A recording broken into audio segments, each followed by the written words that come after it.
My career didn't move forward just because of a great mentor, a few good courses, or helpful advice, though all of those things truly mattered. It began to grow in a deeper, more lasting way when I started to understand how much my emotions were shaping the way I worked, made decisions, and connected with others. There were times when I had the skills, the plan, and even the opportunity, but still didn't follow through, simply because I felt overlooked, discouraged, or too frustrated to speak up. That's the part we don't talk about enough. How emotional clarity supports everything else. Emotional control isn't about shutting things down. It's about staying steady enough to use what we know, even when pressure hits. Without it, skills and strategies can fall apart under pressure. With it, we begin to move through the hard days without losing our way. That's what this video is really about. EQ matters more than we think. In most workplaces, doing the job is only part of the job. What really shapes our progress is how we interact with others. Every project, every meeting, every decision involves people. And people bring emotions with them. So do we. Roughly 95% of our workday is made up of communication, whether we're leading, listening, negotiating, or just trying to stay aligned. And that communication is never just about words. It's also about tone, timing, and how we handle pressure. When we lose emotional control, even slightly, it shows. Like when we interrupt without meaning to. Or when we sound impatient, distant, or defensive. And even if we're not aware of it, the people around us feel it. Over time, 3 things tend to happen. First, we accidentally hurt people. A rushed reply, a cold tone, a comment made in frustration. These small moments can leave lasting damage, even if we didn't mean to cause harm. Second, we lose credibility. If our reactions change too much from day to day, people start to see us as unpredictable. And it's hard to trust someone who always seems close to their edge. And third, we lose energy.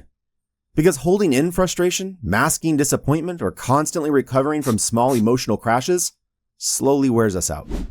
It's not that we don't know what to do. Most of the time we know exactly what needs to happen. But when emotions pile up, like when we're still holding on to yesterday's frustrations or last week's tension, they cloud our thinking and delay our actions. That's when good decisions become slow and simple conversations turn complicated. So emotional steadiness isn't something we add on top once we've figured everything else out. It's the foundation that helps us use what we already know, clearly, calmly, and consistently, especially when things stop going as planned. 3 emotional skills. Emotional stability sounds abstract, but in practice, it comes down to a few very specific habits. The way we handle these moments, small, often invisible to others, is what ends up shaping how we are perceived, how we perform, and how far we go. Let's talk about 3 emotional skills that make a quiet but lasting difference in the workplace. The first is knowing when not to respond. Around 90% of emotional mistakes happen because we react too quickly. A message feels unfair, a comment sounds personal, and our instinct is to defend ourselves immediately. But in most cases, that first impulse is not the one that helps us. It's the one that gives away our center. A simple habit can change that. Pause. When something hits you emotionally, stop for 5 seconds. Take a breath. Drop your shoulders. And don't reply until your thoughts catch up with your feelings. That pause is where clarity lives. It's where emotional reaction turns into considered response. And over time, it's what makes us someone people can trust. Not just for our skills, but for our steadiness. The second skill is learning to separate the personal from the professional. Let's say your manager gives you some tough feedback on a project. They tell you it wasn't what they expected and ask you to rework it. Even if their tone is calm, your first instinct might be to take it personally. Maybe you don't feel like they value your effort, or worse, that they don't believe you're capable. But in reality, they may just be focused on improving the final result, not judging your entire ability or character. This happens more often than we realize. And when we take everything to heart, we start carrying more weight than we need to. That's why it helps to learn how to wrap up emotional moments, acknowledge them, then mentally place it aside, and move forward to the next task, the next goal, the next interaction. This isn't about ignoring how we feel. It's about choosing when and where we deal with it, so we don't lose focus on what still needs our attention. The third skill is about how we express emotion. This skill is not about whether we should, but how we choose to do it. No workplace expects us to be emotionless, but they do expect us to be responsible with what we express. For example, imagine you're feeling ignored in meetings. You might want to say, I feel disrespected, or no one listens to me. But saying it like that often makes the other person feel blamed, and they may stop listening. Instead, try saying something like, I'd like to be part of the discussion earlier so I can contribute better. That version still shows how you feel, but it focuses on what you need, not what the other person did wrong. It makes the conversation easier to hear and easier to solve. It may seem like a small shift, but it changes everything. This kind of response shows that you're thinking before speaking. It signals maturity. And most importantly, it creates space for the other person to actually listen and work with you, instead of defensiveness. In the end, emotional mistakes don't come from having emotions. They come from letting those emotions decide what we do next. So these 3 habits, pausing before reacting, separating the personal from the professional, and expressing emotions in a responsible way, are not about suppressing how we feel. They're about using emotion as data, not as a driver. And that small shift in approach can quietly change how we lead, how we're seen, and how far we're trusted to go.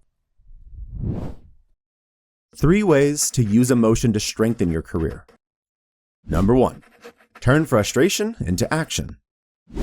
Let's say someone's work gets dismissed in a meeting. The idea was solid, the effort was there, but the room moved on without acknowledgement. That stings.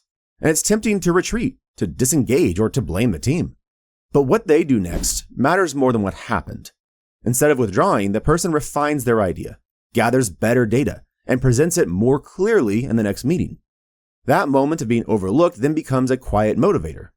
It's not about proving others wrong, it's about staying connected to your own standard, even when recognition is delayed. Number 2, create a safe outlet for emotion. Work doesn't always offer the space to say, that upset me, or I need a second. But those feelings still need somewhere to land. That might be a 10-minute walk after work with your phone off, or jotting a few lines in a journal before bed just to unload your thoughts. For some, it's having a trusted friend you can send a voice note to, just to say, that meeting drained me today. These aren't dramatic rituals, they're quiet ways of protecting clarity. Because letting the pressure out in small ways keeps it from building up and showing up where it shouldn't. Number 3, build a positive emotional base.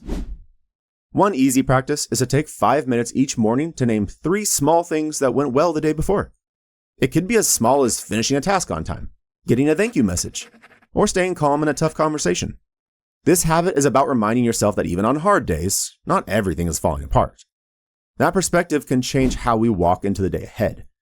So when something unexpected happens, like a deadline changes, a colleague forgets something, we have more patience, more space to respond, and less risk of slipping into reactivity. Used with intention, emotion can either cloud judgment or sharpen focus. The choice depends on what we do with it, before, during, and after it shows up. When to step back, how to do it professionally. Sometimes emotional stress isn't coming from a one-off moment, it's coming from a pattern, like a certain environment, a particular person, or a repeated dynamic that drains you over and over again. In those situations, staying calm in the moment isn't always enough. One of the most useful emotional skills you can build is knowing when to step back for a moment. For example, imagine you just had a tough meeting. Something didn't go well, and you're feeling frustrated. One of your teammates said something that bothered you, and you know that talking to them right now might make things worse. Instead of forcing the conversation, you decide to give it some space. You move the follow-up chat to the next morning. You take a short walk, get a coffee, or switch to a task that feels easier for now. That little pause doesn't mean you're avoiding the issue. It means you're giving yourself time to cool down, so you can return to the conversation with a clearer head. In the end, it helps you handle the situation better, and with less regret. We often feel pressure to resolve things right away. But in many cases, pausing isn't avoidance. It's a strategy. Knowing when to step back isn't about giving up. It's about knowing your limits, respecting your clarity, and returning to the situation with a calmer mind and better outcome. Let's recap. We've explored how emotional control shapes your career, often more than skills or knowledge alone. We looked at 3 key habits: pausing before reacting, not taking things too personally, and expressing what we feel in a clear, respectful way. You also learned how to use emotion as a strength by turning frustration into focus, creating a safe space to release stress, and starting the day with small, positive reflections. And finally, we talked about when it's better to step back. If this video was helpful to you, please give it a like, leave a comment, and share your thoughts below. And if you'd like more content like this, don't forget to subscribe. Thanks for watching. Truly.